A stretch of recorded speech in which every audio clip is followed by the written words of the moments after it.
गोस्वामी जी महाराज पूर्व प्रसंग में वर्णन किए। श्री रघुनाथ जी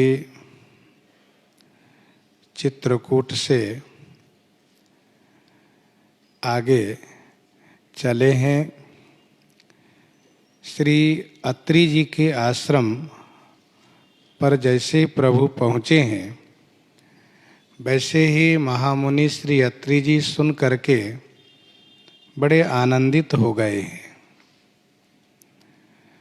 रोमांचित हो करके उठ करके प्रभु की आगवानी करने के लिए दौड़े हैं। मुनि को दौड़ते हुए देख करके श्री राम जी बड़ी शीघ्रता से चल करके उनके पास आ गए हैं। जैसे ही श्री राम लक्ष्मण को दंडवत करते हुए श्री अत्रि जी ने देखा वैसे ही उन्हें हृदय से लगा लिए और अपने नेत्रों के प्रेमाश्रु द्वारा दोनों भाई को अभिसिंचित किए, स्नान करा दिए। और फिर देखी राम छवि नयन जुड़ाने सादर निज आश्रम तब आने। श्री राम जी की छवि देख करके नयन जुड़ाने माने नेत्र शीतल किए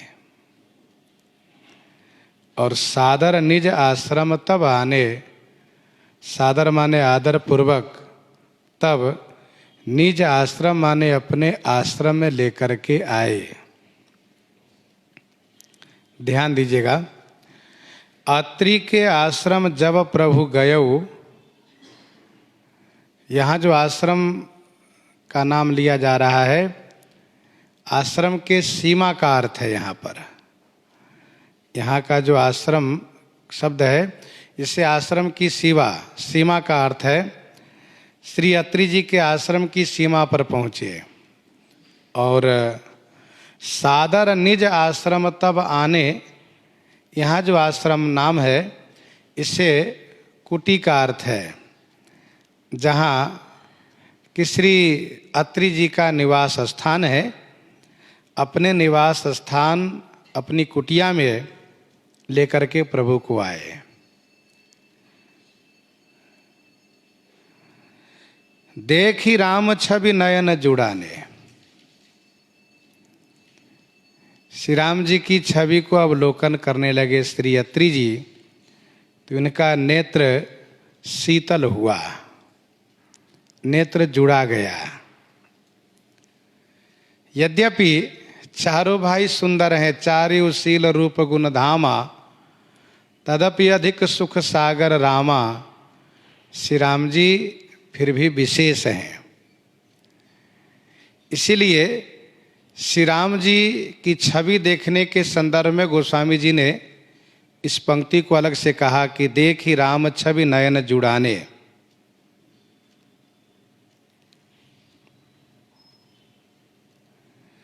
देखी राम छवि नयन जुड़ाने, जिन श्री अत्रि जी के नेत्र से चंद्रमा की उत्पत्ति हुई है और जो चंद्रमा पूर्ण रूप से शीतल हैं, पूर्ण रूप से शीतल हैं, लेकिन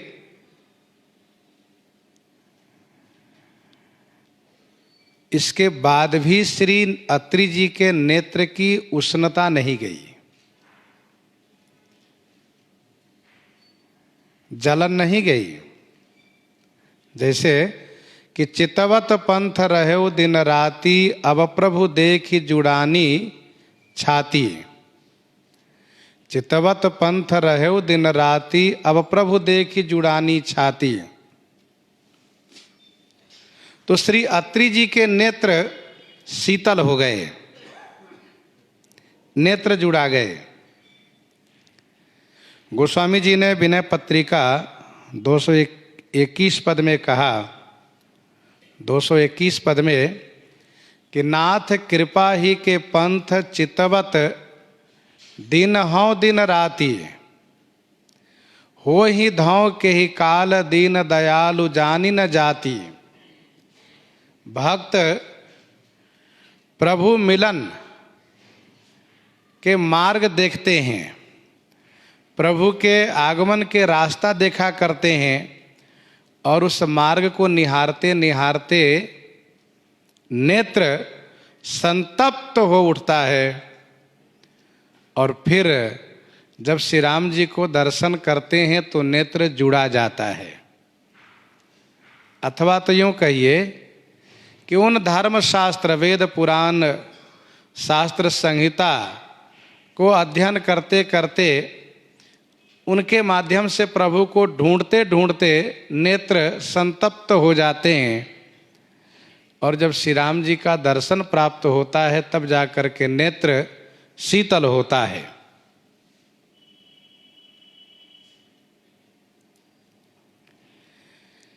ऐसा कहा जाता है कि श्री राम जी जहाँ चित्रकूट में रहते थे वहाँ से श्री अत्रि जी के आश्रम के बीच की जो भूमि है वह 3.5 कोस है।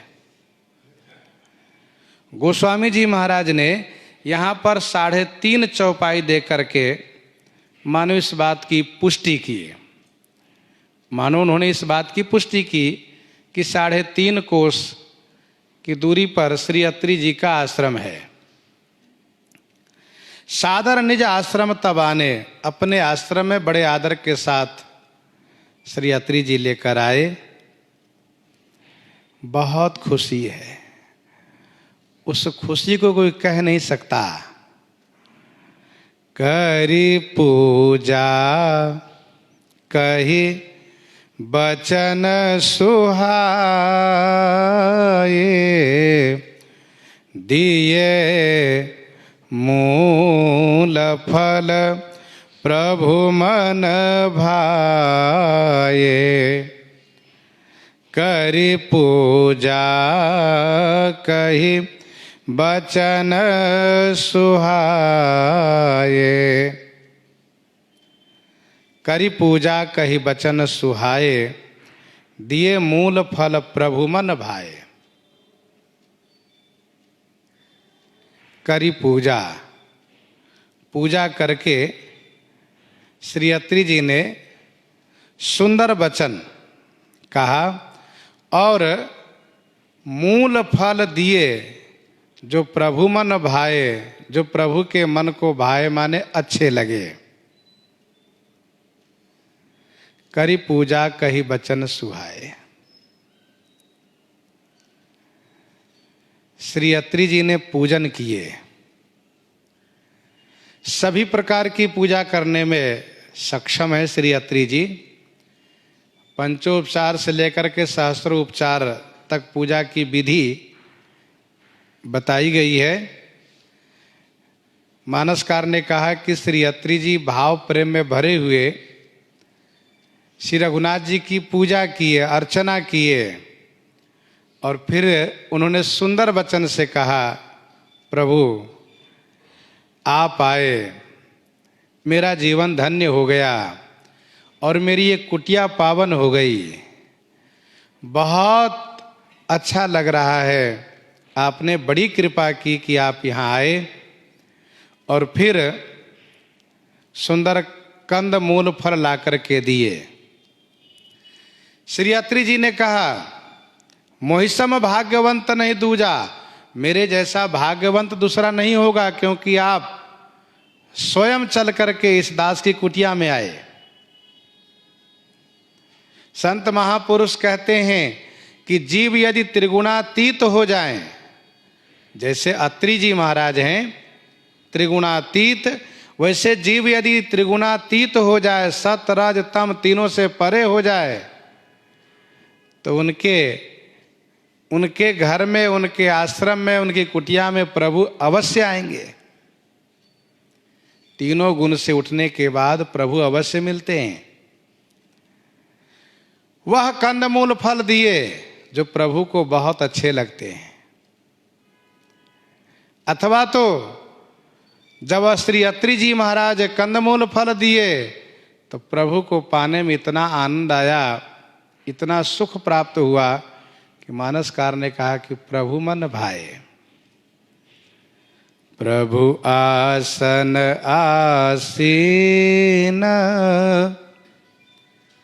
भरी लोचन शोभा निरखी, मुनिवर परम प्रवीण जोरि पानी स्तुति करत। प्रभु आसन आसीन, प्रभु आसन आसीन। प्रभु श्री राम भद्रजू आसन पर आसीन माने विराजित हैं।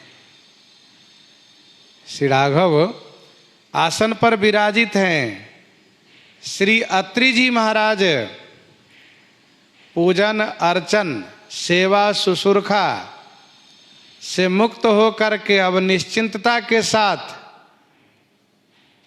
स्थिरता के साथ भरी लोचन शोभा निरखी। भरी लोचन माने नेत्र भर करके शोभा को अवलोकन किए। भरी लोचन शोभा निरखी।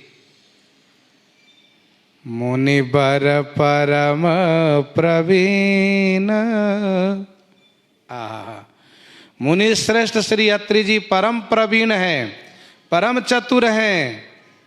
जोरि पानी स्तुति करत। पानी माने हाथ, हाथ जोड़ करके स्तुति करत, स्तुति करने लगे। प्रभु आसन आसीन भरी लोचन शोभा निरखी।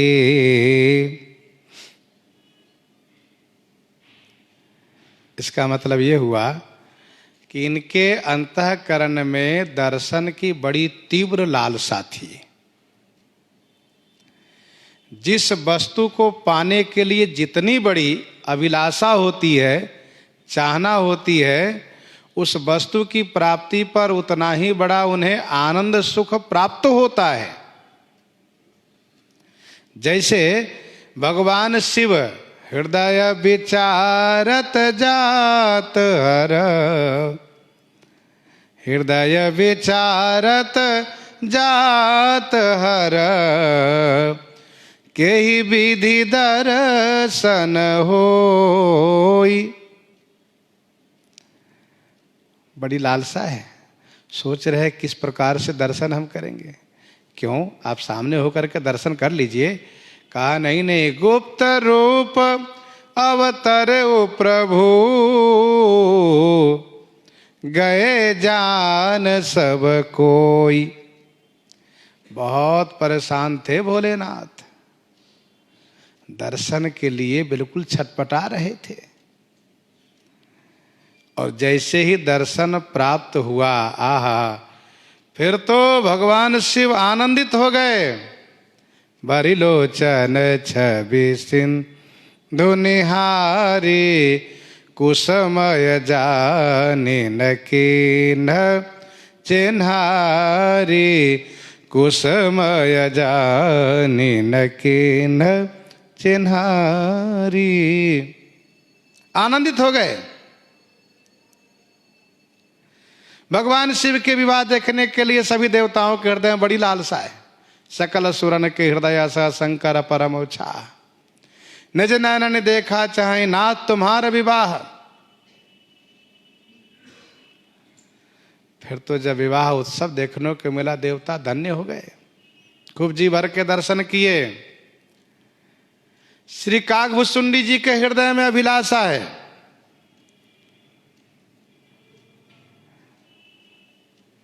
उर अभिलाष निरंतर होई, देखिए नयन परम प्रभु सोई। यह अभिलाषा मनु जी के मन में है। और रामचरण बारिज जब देखो, तब निज जन्म सुफल करी लेखो। यह अभिलाषा कागभुसुंडी जी के मन में है। श्री कागभुसुंडी जी, श्री मनु जी महाराज जब दर्शन करते हैं तो बहुत आनंदित हो जाते हैं। निज प्रभु बदन निहारी निहारी, लोचन सुफल करऊं उरगारी।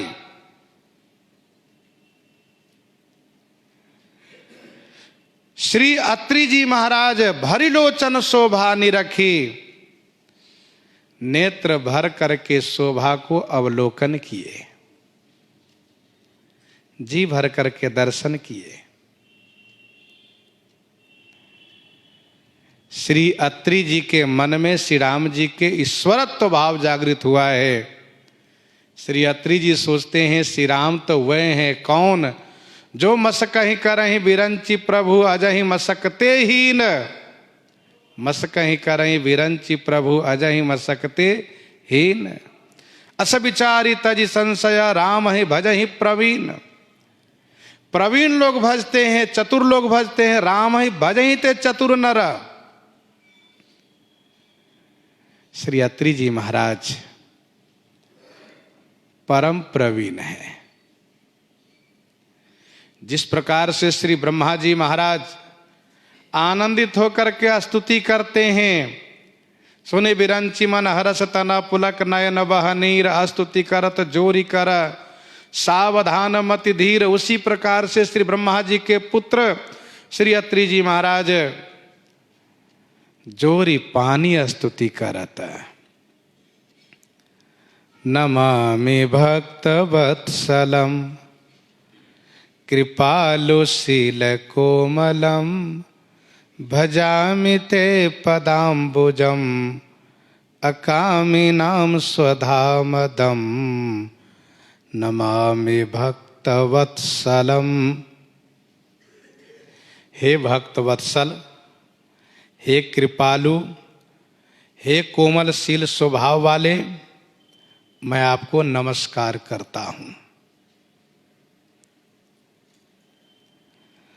नमामि भक्तवत्सलम कृपालुशील कोमलम। आप भक्त वत्सल हैं। भक्त वत्सल भगवान का नाम है। ऐसा नाम क्यों पड़ा है? क्योंकि ठाकुर जी अपने भक्तों से बहुत प्रेम करते हैं। किस प्रकार से? जिस प्रकार से नव प्रसूता गौ अपने बछड़े से प्रेम करती हैं, बछड़े के लिए खूंटा तक तोड़ डालती हैं, और यदि उस गौ को बछड़े से अलग करके वन में घास चराने के लिए वह भक्त ले जाता है, सेवक ले जाता है, तो बछड़े की याद में दौड़ती हुई आती है। जनुधेनु बालक बच्छत जिगृह चरण वन पर बस गई, दिन अंत पुर रुख स्रवत थन हुंकार करी धावत भई। तो गौ अपने बछड़े के लिए बहुत आतुर होकर के दौड़ती हैं। वैसे भगवान अपने भक्त से मिलने के लिए आतुर हो जाते हैं, छटपटाने लगते हैं। भक्त वत्सल, जिस प्रकार से गौ बछड़े के मैल को स्वयं साफ कर देती हैं, इतना वात्सल्य है उनमें, इतना प्रेम है। गौ के चारा में, उनके खाने में यदि कोई खराब वस्तु मिला दें तो गौ नहीं खा सकती, लेकिन बछड़े के शरीर के मैल को स्वयं साफ करती हैं चाट करके जिह्वा से। उसी प्रकार से भगवान अपने भक्त के दोषों को स्वयं निवारण करते हैं, शुद्ध कर देते हैं, साफ कर देते हैं, दोष रहने नहीं देते हैं। तथा जिस प्रकार से गौ अपने बछड़े से मिलने के लिए खूंटा तक तोड़ करके दौड़ने लगती हैं, वैसे ही भगवान श्री राघवेंद्र भक्त से मिलने के लिए राज्य बंधन को तोड़ करके वन में भाग कर आए हैं। नव गयंद रघुवीर मन राज अलान समान, छूट जानी बन गवन सुनि उर आनंद अधिकान, मुनिगण मिलन विशेख बन सबहि भांति हित मोर, नमामि भक्त वत्सलम। एक बात और ध्यान दीजिएगा,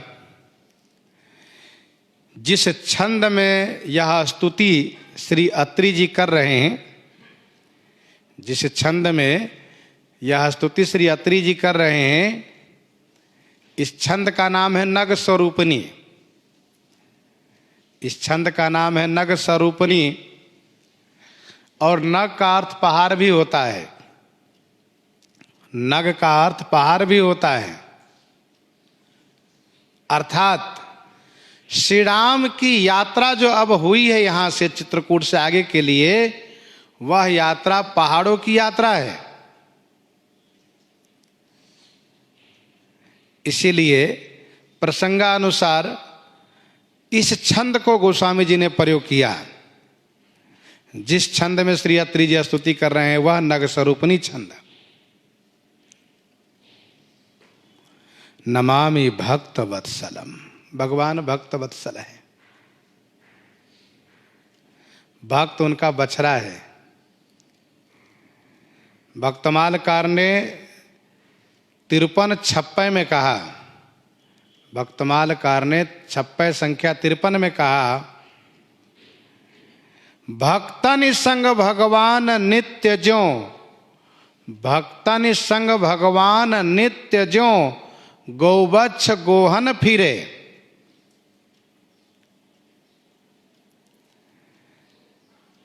भगवान अपने भक्तों के पीछे पीछे कैसे चलते हैं, जैसे बछड़े के पीछे गौ चलती हैं। और ठाकुर जी अपने सद्गुणों से अपने भक्तों को संवार देते हैं। ऐसे भक्त वत्सल हैं।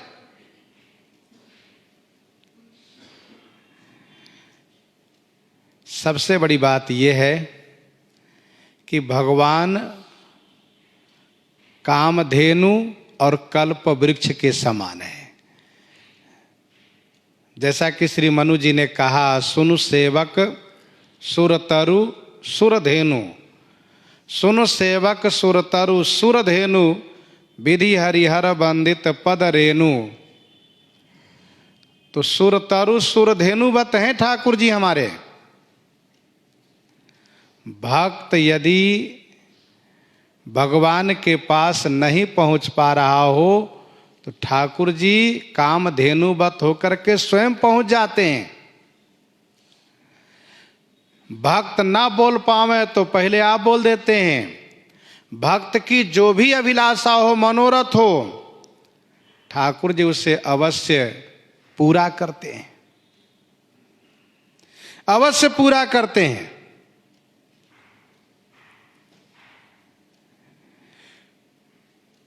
भक्त वत्सल मनु जी महाराज के लिए गोस्वामी जी ने कहा, भगत वत्सल प्रभु कृपा निधाना,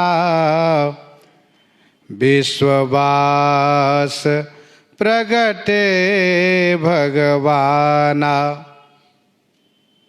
भगत वत्सल प्रभु कृपा निधाना, विश्ववास प्रगटे भगवाना। मनु जी के प्रसंग में गोस्वामी जी ने कहा, भक्त वत्सल हैं प्रभु। श्री अहिल्या जी के लिए भगवान भक्त वत्सल हैं, क्योंकि स्वयं चल करके और उनका उद्धार किए। विनय पत्रिका 166 पद में गोस्वामी जी ने कहा, साधनहीन दीन निज अघव शिला भई मुनि नारी, साधनहीन दीन निज अघव शिला भई मुनि नारी, गृहते गवनि परसि पद पावन, घोर साप ते तारी। और श्री लक्ष्मण जी के मनोरथ पूरा करने में ठाकुर जी भक्त वत्सल हैं।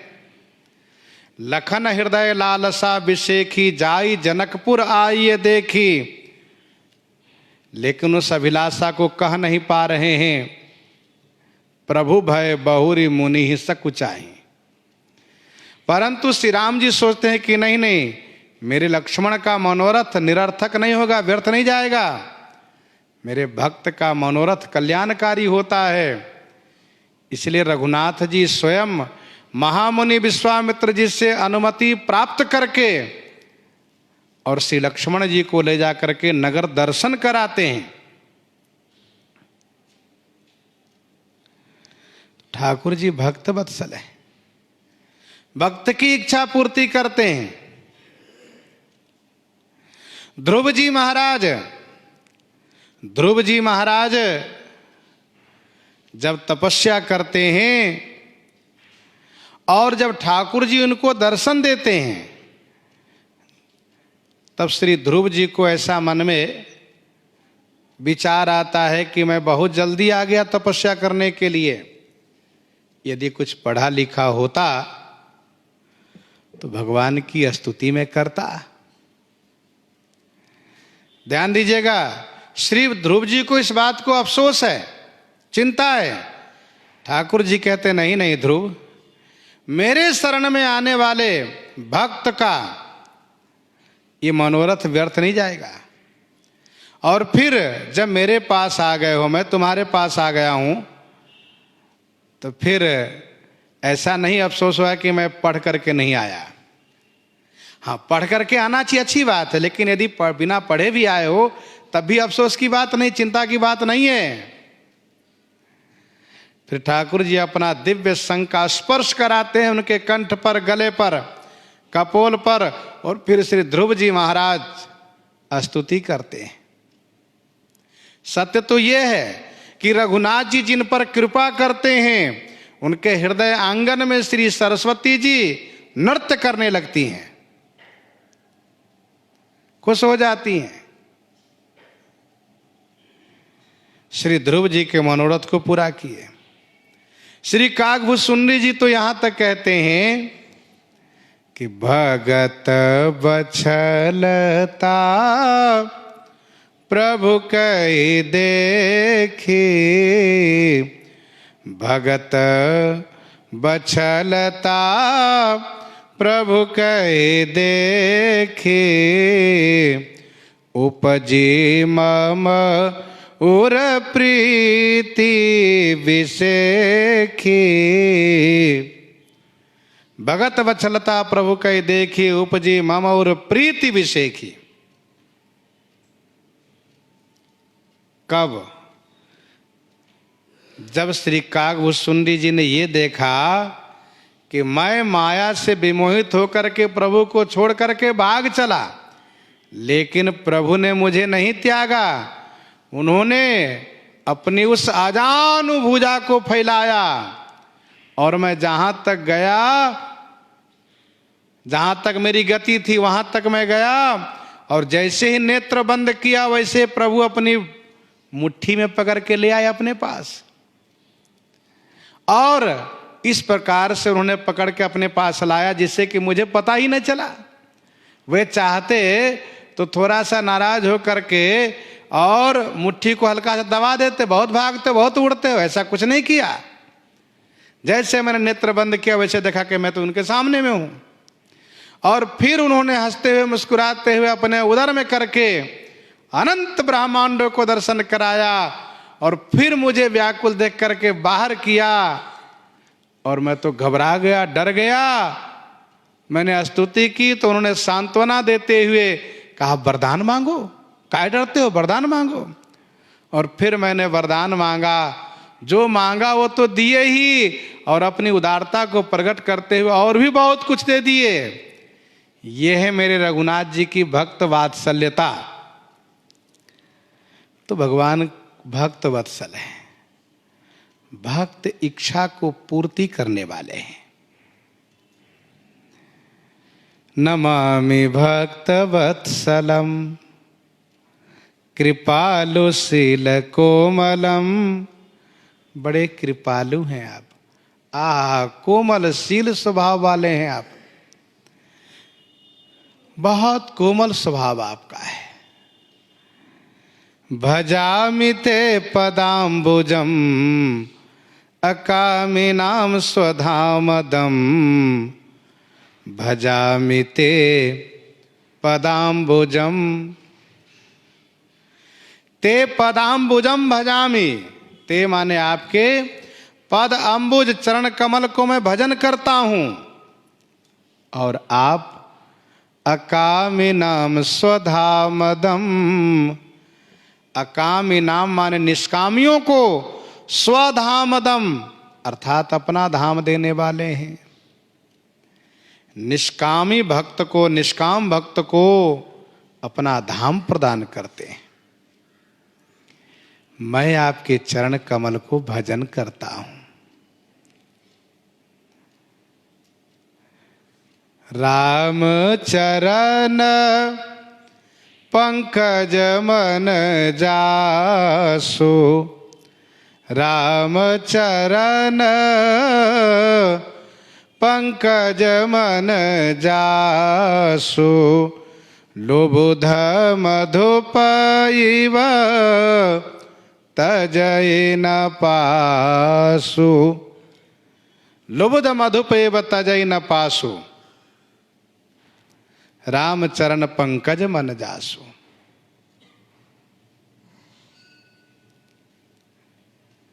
अर्थात जैसे भंवरा कमल के पुष्प पर लुभाया रहता है, वैसे ही मैं आपके चरण में लुभाए रहता हूं। जे पद सरोज मनोज अरियोर, सर सदैव विराजहि। जैसा कृत सुमिरत विमलता मन, सकल कलिमल भाजहि। जे परसि मुनि बनि तालहि गति, रही जो पातक मई मकरंदु जिनके। शंभु सिर सुचिता अवधि सुर बर नये, सुचिता अवधि सुर बर नये। ऐसे हैं आपके चरण कमल। मैं भजन करता हूं आपके चरण कमल को। और अकामी नाम स्वधामदम, अकामी नाम मान निष्कामी भक्तों को स्वधाम प्रदान करते हैं। जो कुछ नहीं चाहता, जिन्हें कुछ नहीं चाहिए, उन्हें कहते आप मेरे धाम में वास कीजिए। जिनको कुछ चाहिए तो कहते भूलोक में आप निवास कीजिए, कुछ नहीं चाहिए तो आप हमारे नित्य धाम में निवास कीजिए।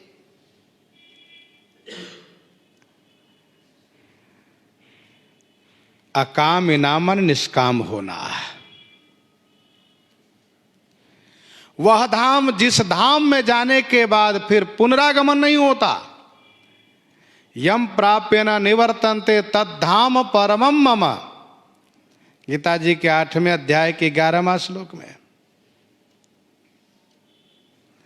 यम प्राप्य न निवर्तन्ते तद्धाम परमम मम, तजि जोग पावक देह हरिपद लीन भई। जहां नहीं फिरे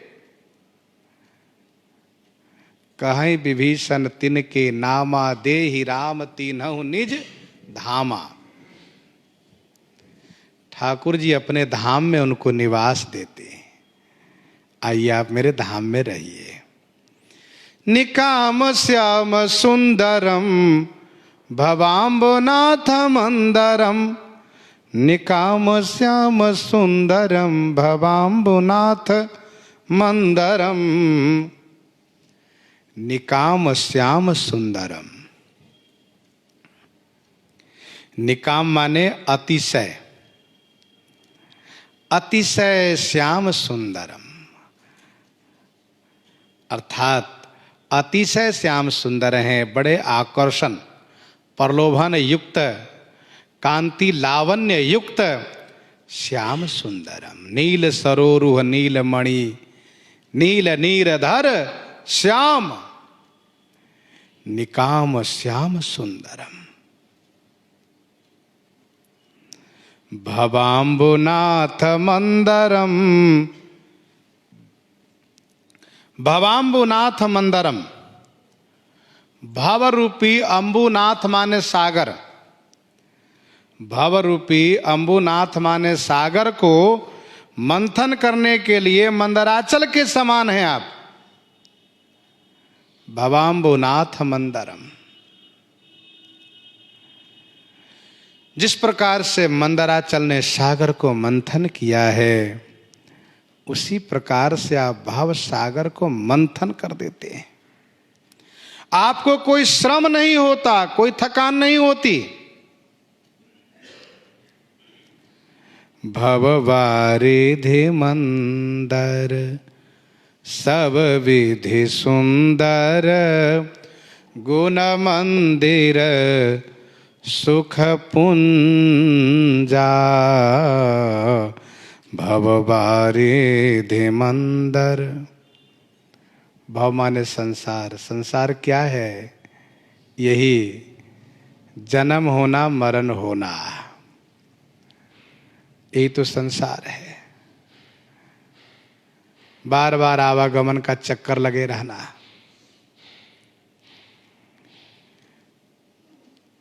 आप संसार रूपी सागर को मंथन कर देते हैं।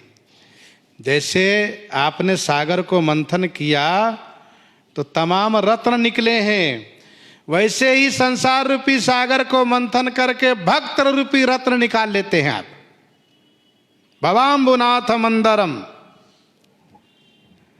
प्रफुल्ल कंजलोचनम मदादि दोष मोचनम।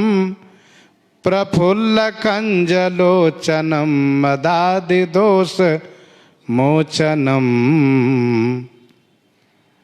प्रफुल्ल कंजलोचनम।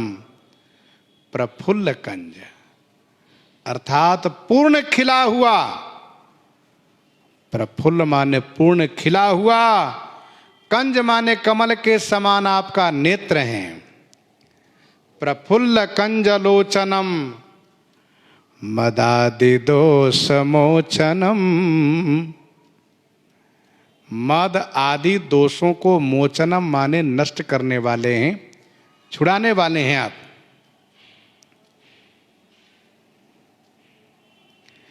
बहुत सुंदर पूर्ण खिला हुआ कमल के समान नेत्र है आपका।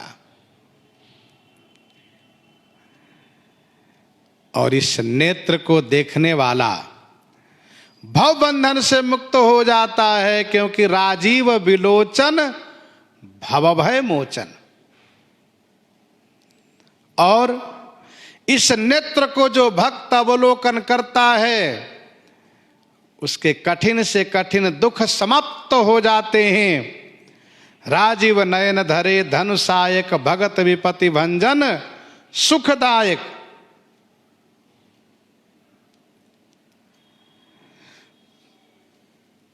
प्रफुल्ल कंज लोचनम।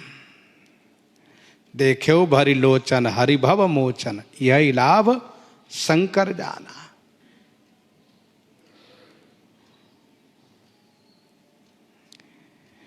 कहने का भाव यह है कि ठाकुर जी के इस सुंदर नेत्र को जो भक्त देखता है, अथवा प्रभु अपने नेत्रों से जिनको देख लेते हैं, उनका आवागमन का चक्कर समाप्त हो जाता है।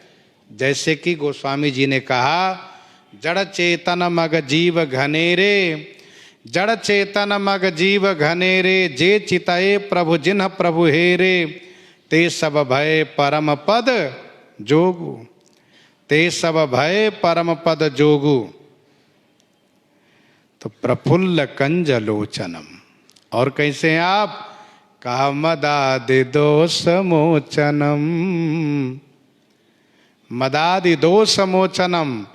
मद आदि दोष को मोचनम माने नष्ट करने वाले हैं। सबसे बड़ा दोष है मद हो जाना। मद माने घमंड, अभिमान हो जाना। काहे का मद? का जातुर्विद्या महत्वम च रूप यौवन में च। जातीय का मद, विद्या का मद। हम श्रेष्ठ जाति के, हम बहुत बड़े विद्वान हैं, तथा प्रतिष्ठा का मद, हम बहुत बड़े प्रतिष्ठित हैं, सौंदर्य का मद, युवावस्था का मद, ये सब हानिकारक है। मद आदि दोषों को छुड़ाने वाले हैं आप। काम, क्रोध, लोभ, मोह, मद, मत्सर, इन खड़ विकारों को समाप्त करने वाले हैं आप। प्रलंब बाहु विक्रमम प्रभो प्रमेय वैभवम, प्रलंब बाहु विक्रमम प्रभो प्रमेय वैभवम। प्रभु आपके बाहु प्रलंब, हे प्रभु आपकी भुजा प्रलंब, प्रकर्षेण लंब, बड़ी लंबी भुजा है आपकी। और विक्रमम अप्रमेय वैभवम अप्रमेय, उस भुजा का विक्रम माने पराक्रम, अप्रमेय है अर्थात अतौल है, असीम है। और आपका वैभवम, वैभव माने ऐश्वर्य भी अप्रमेय है। प्रभो बाहु प्रलंब विक्रमम अप्रमेय वैभवम, हे प्रभु आपकी भुजा प्रलंब है, भुजा का पराक्रम अप्रमेय है, आपका वैभव अप्रमेय है। प्रलंब बाहु, बड़ी लंबी भुजा है ठाकुर जी की। वैसे लंबी भुजा उसको भी कहते हैं जिसकी भुजा इतनी लंबी हो कि वे सीधे खड़े होकर के अपनी घुटना को छू लें, अपने घुटने को छू लें तो वह भुजा लंबी कही जाती है। कुछ भाग्यशाली जीव की भुजा लंबी होती है, जैसे कपाल भाग चौड़ा हो, भुजा लंबी हो, ये सब विशेष भाग्य का प्रतीक माना जाता है। तो लंबी भुजा, लेकिन हमारे श्री रघुनाथ जी की भुजा तो कुछ ज्यादा लंबी है।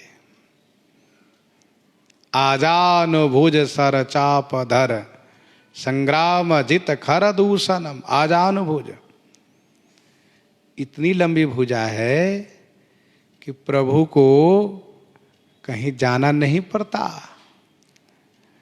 आप जहां से पुकारोगे ठाकुर जी अपनी भुजा बढ़ा करके वहीं से उठा लेंगे। यह उनकी लंबी भुजा।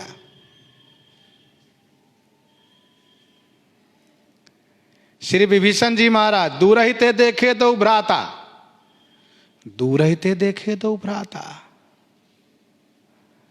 फिर श्री राम जी की छवि अवलोकन करने लगे, बहुरी राम छवि धाम बिलोके।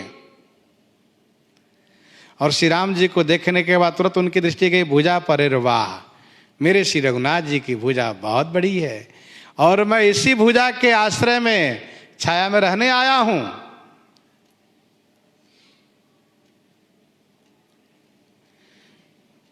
धैर्य धारण करके अपना परिचय दिया और प्रणाम किया। अस कही कर दंडवत देखा। ठाकुर जी तुरंत उठकर खड़े हुए और फिर उठकर खड़े हुए तो उनको चलना नहीं पड़ा। हां, चलना नहीं पड़ा।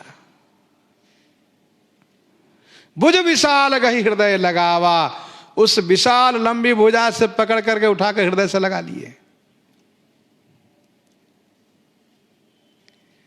कवितावली में गोस्वामी जी ने तो यहां तक कहा, अभी कुछ दिन पहले आपने सुना है, जहां जमजा तना घोर नदी भटकोटि जलचर दंत टेवैया, जहां धार भयंकर बारन पारन बोहित नावन नीक खेवैया। तुलसी जहां मातु पिता न सखा, न को कहूं अवलंब देवैया, तहां बिनु कारण राम कृपाल विशाल भुजा गही काढ़ी लेवैया, विशाल भुजा गही काढ़ी लेवैया। कहीं भी हम होवें वहां से आर्त होकर के यदि पुकारते हैं कि प्रभु, तुरंत अपनी लंबी भुजा बढ़ा करके और उसे उठा लेते हैं।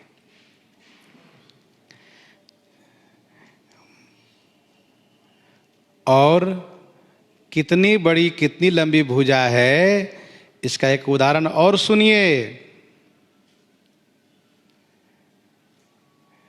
जैसे ही श्री काकभुसुंडी जी प्रभु के पास से भाग चले हैं, वैसे ही प्रभु ने राम गहन कहा भुजा पसारी। वैसे श्री रामचरित रामायण धारावाहिक में श्री काकभुसुंडी जी का चरित्र उन प्रेमी भक्तों ने दिखाने का प्रयास किया है। तो उसमें उन्होंने ठाकुर जी को, बाल स्वरूप लाल जी को सशरीर काकभुसुंडी जी के पीछे चलने को दिखाया है। लेकिन मानस जी में स्पष्ट लिखा है कि प्रभु सशरीर नहीं बल्कि अपनी भुजा, राम गहन का भुजा पसारी।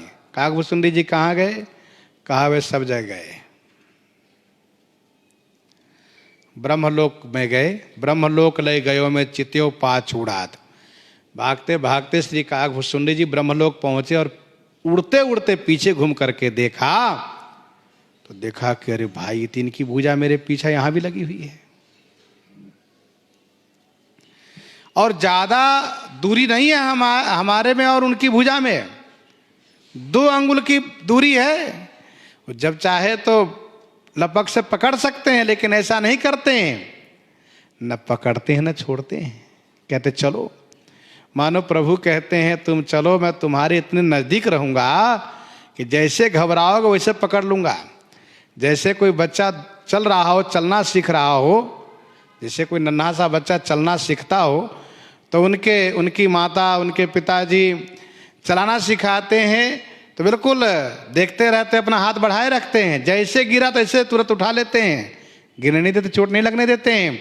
वैसे मानो श्री राम जी कहते हैं चलो चलो, आप जितना चल सकते हो चलो, जैसे थकोगे तुरंत मैं उठा लूंगा हाथ में।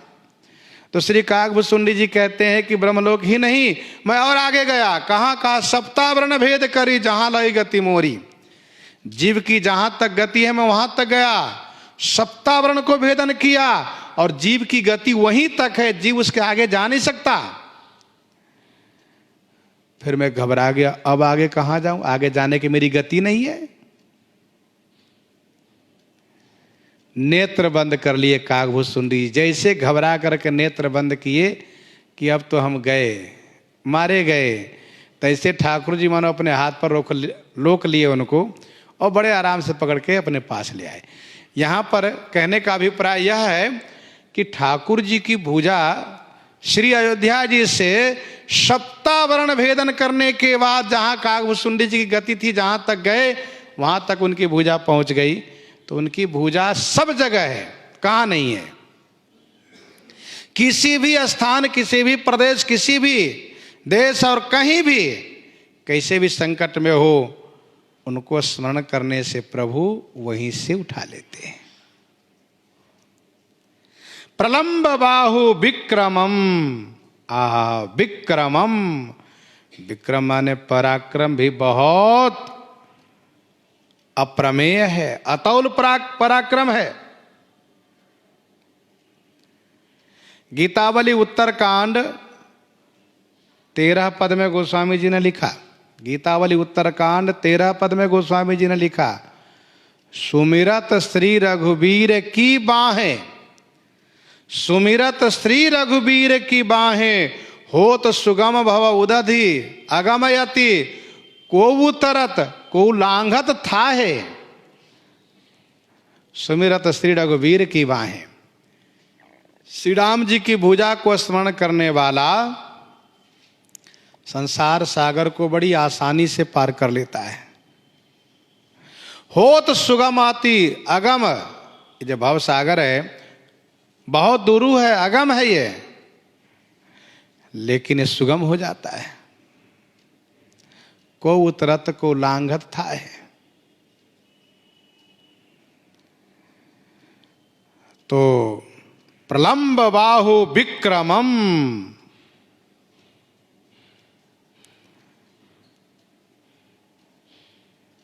कहने का भाव यह है कि भुजा का पराक्रम भी अप्रमेय है, अतौल है।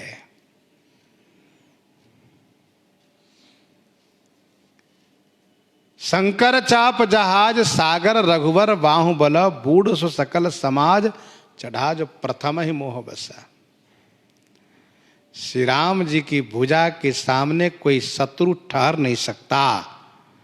श्री राम जी की भुजा का वह पराक्रम है कि इनकी भुजा के सामने कोई ठहर नहीं सकता, कोई बच नहीं सकता जो विरोधी हो।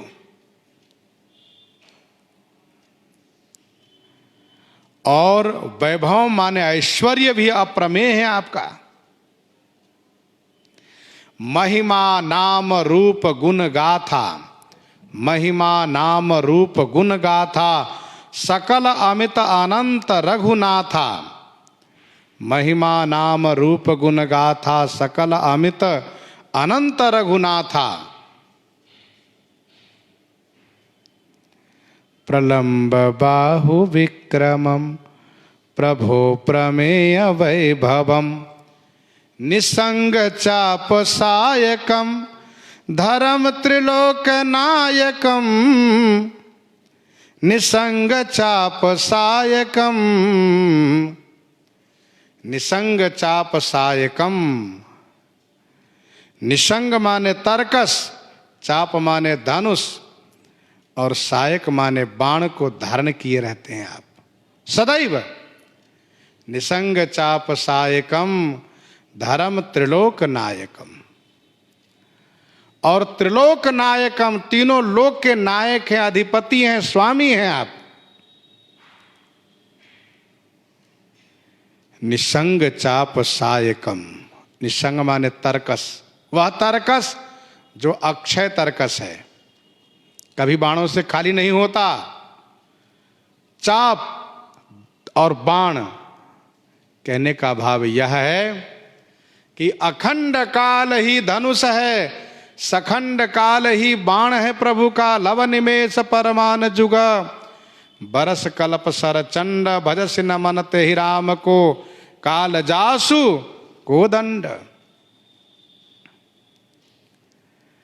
त्रिलोक नायकम, तीनों लोक के स्वामी हैं आप, संपूर्ण ब्रह्मांडाधिपति हैं आप।